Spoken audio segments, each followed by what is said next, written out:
Hey guys, welcome to this week's concept video. This week I thought I would start something a little bit different and do maybe a bunch more kind of lessons and videos on this going forward. And this is something that is extremely important that I've learned personally and I've learned from teaching hundreds of students over the last couple of years, which is how to practice and knowing the art of practicing. So, what made me think of this was I've got a bunch of students, on the one-on-one thing, the Patreon guys, and you'll see some particular students just excel at a rate of knots, right? And they're just as busy. They don't have 8 hours a day to sit behind a guitar. They've got day jobs. They're just as busy as everyone else, but they seem to make so much more progress in their improvement. And that's down to one thing, is knowing how to practice, right? And, for the other guys, there's this very slow, painful progress, which I think can be very disheartening at some points. If you're putting in, all these hours into the guitar and you're seeing progress, but it's slow and super, super painful. So for me, this is all down to not knowing how to practice and not knowing how to maximize your time. So personally, I only learned really to practice about 10 years ago on how to practice. Before it was just kind of hit and miss, and I also found my progress was really, really slow because I didn't know the score yet. And the reason I was kind of making progress at all was because I was doing a lot of live shows, and obviously playing a live show, there is a fantastic amount of progress, just from playing. So the first thing I want to talk about when it comes to practicing is laser focus, right? And exactly as the word says, laser focus. Many people are under this belief system that when you practice, say you got 1 hour a day to practice, right, with your busy schedule, that you should have a balanced practice, like some sort of a diet or something like that. Now, this couldn't be further from the truth. If you've got only an hour to practice a day and you try and split that hour up into 15-minute segments, and you do, a 15-minute warm-up, and then you do 15 minutes of some technique exercises and 15 minutes of learning a new lick, and then 15 minutes of improvising, or however you want to, split your hour up, I find that almost useless as a practice routine. Personally, I used to do that all the time. Try and be this balanced player.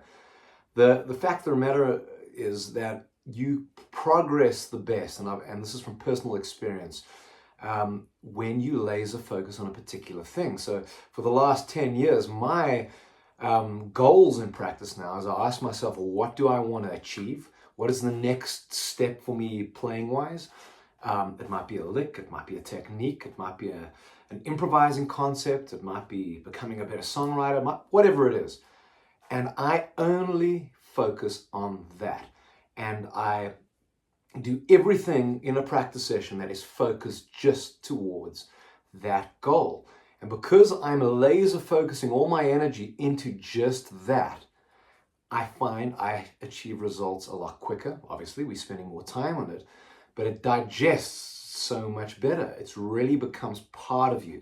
It becomes that subconscious thing where you don't think about it. It just happens naturally when you're improvising and you're playing. It comes out. So for me, that is a crucial, crucial thing. And I know what you're thinking. You're thinking, yeah, but then, I'm going to, fall short in other areas of my playing. And that might be the case for a little while, but you will always go back to that and then laser focus on something else. So, I don't necessarily laser focus just on licks for an entire year.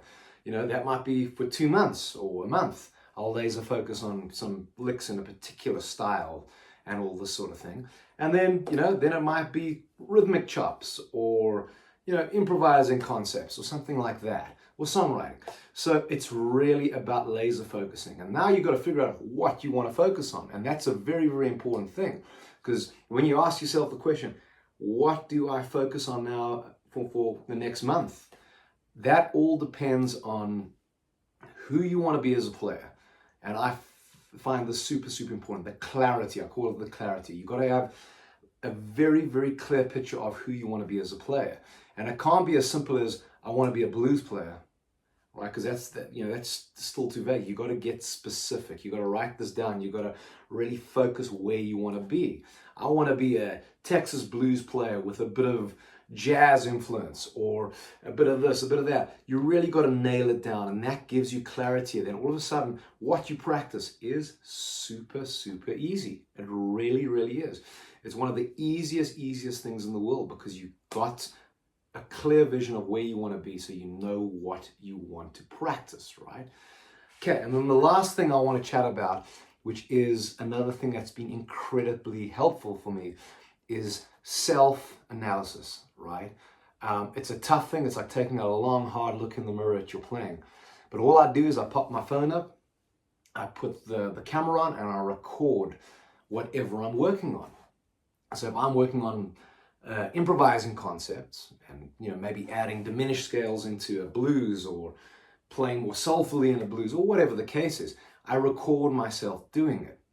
And the purpose is you've got to watch it back. And we are our own worst critics, and this is why it's a difficult thing to do at first. But that's when you're going to start seeing rapid improvement in your playing, because when you're sitting behind a guitar and you are creating music, you're hearing it, but you're not really hearing it. You're hearing it in a very, very different way.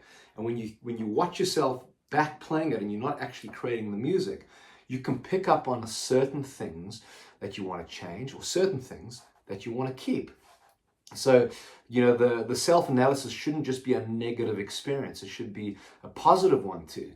Making a list of things, saying, what don't I like about the playing? All right, don't like my vibrato. Let me work a little bit on my vibrato.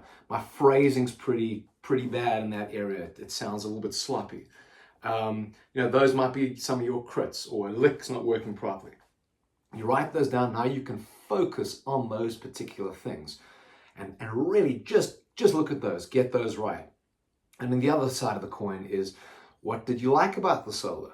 Maybe your tone was great. Maybe you played a particular fast run beautifully. Maybe you phrased a certain section great. Maybe your note choice is great in a particular section. You need to pay attention to those too, and remind yourself to do that again, to kind of add more of that into your playing.